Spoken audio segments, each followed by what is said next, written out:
Economia com ela, Juliana Rosa.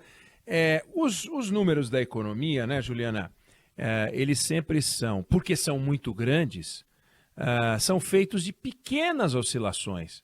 E as pequenas oscilações dizem muito, seja quando sobem, seja quando descem. Quer dizer, não é que o PIB de um país cresce 100%. Né? O camarada que tem um carrinho de cachorro-quente, vende 30 cachorros-quentes, pode vender 60, aí ele dobra. Mas a Vale ou a Petrobras nunca vão aumentar a sua produção em 100%. Né? Toda vez que você mexe com números muito grandes, as variações são pequenas, percentualmente, mas são muito relevantes. Né? A economia chinesa, você deu na semana passada, segundo trimestre, se previa 1% de crescimento, cresceu 0,4%. Então é 0,6%. Naquele 0,6% por trás tem 90 bilhões de dólares de diferença. E aconteceu de novo hoje com as projeções do Focus, né? E que você vai falar para a gente, pequenas alterações, mas são alterações importantes, né, Juliana? É verdade, oi, Neg. Boa tarde para você, boa semana, boa tarde para a Débora, para o nosso ouvinte também. Pois é, a gente tem as projeções divulgadas hoje pelo Banco Central, naquela pesquisa semanal que o Banco Central faz com as instituições financeiras, mostrando que para esse ano a previsão é de menos inflação e mais crescimento da economia. Mas para o ano que vem, a previsão é de mais inflação e menos crescimento. E aí qual é a lógica? A lógica é que a previsão para o IPCA diminuiu, como você falou, são pequenas alterações, mas que dizem muito, né? A previsão para o IPCA, que é o índice oficial de inflação, diminui de 7,67% na semana passada para 7,54%. E a previsão de PIB melhora de 1,59% de crescimento para 1,75%. E por quê? Porque agora, nesse momento, a gente está sendo favorecido por medidas que aliviam a inflação e, com isso, a gente tem uma perspectiva melhor de crescimento. A inflação diminui principalmente porque teve aprovação no Congresso Nacional da redução de impostos, principalmente ICMS, sobre combustíveis e energia elétrica. Então, a gente tem um alívio inflacionário que é contratado por conta dessa decisão do Congresso de mexer nos impostos. Com isso, a gente tem também, quando você tem um alívio inflacionário, você abre espaço para maior consumo. Então, você tem uma previsão de aumento de PIB que é gerado por essa revisão para baixo dos impostos, mas também pela PEC dos benefícios aprovada na semana passada. Então, o governo está injetando mais dinheiro na economia com o Auxílio Brasil, com o Vale Caminhoneiro, Vale Gás, e com isso, Vale Taxista, a gente tem uma perspectiva de maior crescimento econômico. Só que no começo do ano que vem, por conta do aumento de impostos novamente federais, né, porque os impostos estaduais vão continuar mais baixos, mas os federais sobem, são temporários. A gente vai ter uma pressão inflacionária maior, aí logo no começo do ano. E com isso a gente vai precisar, que pelas previsões do mercado financeiro, manter os juros mais altos no Brasil para segurar a inflação a partir do ano que vem. Então, com isso a gente contrata um crescimento maior agora, só que menor para o ano que vem, de só 0,5% o crescimento previsto para a economia brasileira em 2023. Então, é aquela coisa assim, a gente está vendo medidas que são importantes, algumas delas para proteger a população mais vulnerável, mas o tamanho do gasto acabou sendo acima do que era necessário, do que o Brasil poderia sustentar, e se acaba gerando problemas futuros. É aquela velha frase, né? Não existe almoço grátis, né?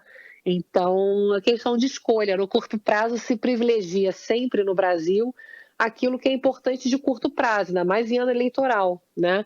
E aí, pro ano que vem, é ano que vem, né? Aí a gente vê. E o que a gente vai ver é um crescimento bem pequenininho, porque é melhor crescer no curto prazo, né? Você fazer aquele impulso e depois aí, enfim, depois se vê, não é assim, né? É sempre depois que a gente vê. Depois e a vem gente está depois, preso né? nessa armadilha aí do baixo crescimento há quanto tempo, né? Agora, naquela linha do Pedro Malan, né, de que no Brasil até o passado é incerto, né, não só o futuro, a gente vê que as projeções feitas há um ano sobre como estaria a economia brasileira agora, elas estavam completamente erradas, né? Como, aliás, as projeções feitas no final do ano sobre como estaria a economia brasileira nesse momento.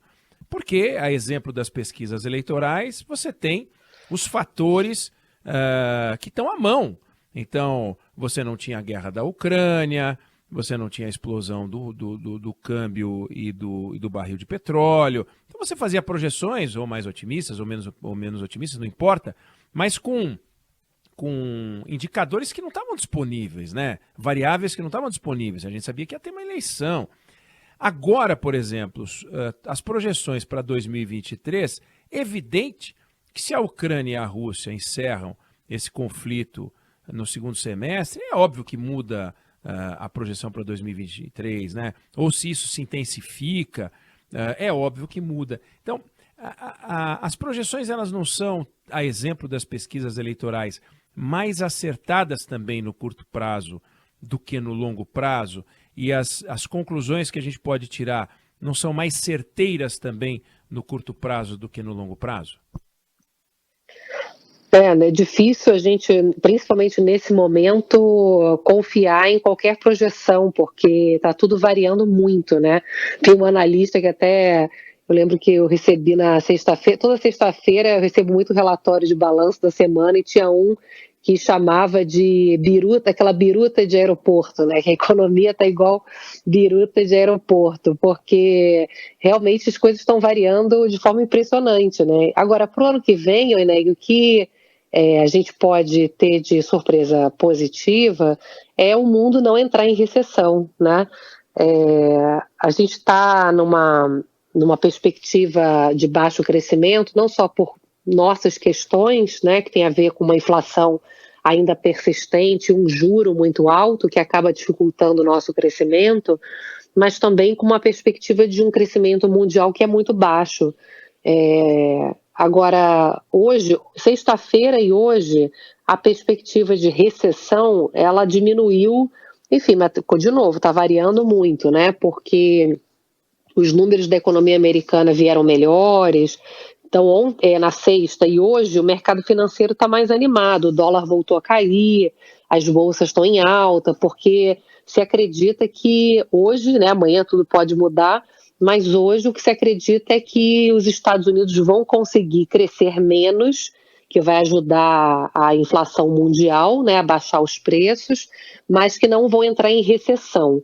Então, num cenário que não seja tão grave quanto uma recessão global, e a própria China também, o governo também chinês está anunciando medidas para sustentar o PIB chinês num patamar razoável e importante para a gente também, a gente, quem sabe, possa ter até um ano de 2023 um pouco melhor, né?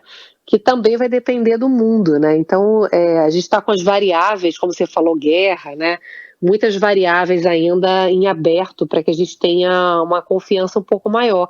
E eleição, né, Eneg? Eleição está, certamente, todo mundo quando me pergunta de dólar, eu falo assim, olha, o que eu tenho mais ouvido de quem entende aí de câmbio é que o que vai dar o tom do dólar daqui para frente vai ser eleição. Isso aí vai mexer muito, porque a incerteza é muito grande.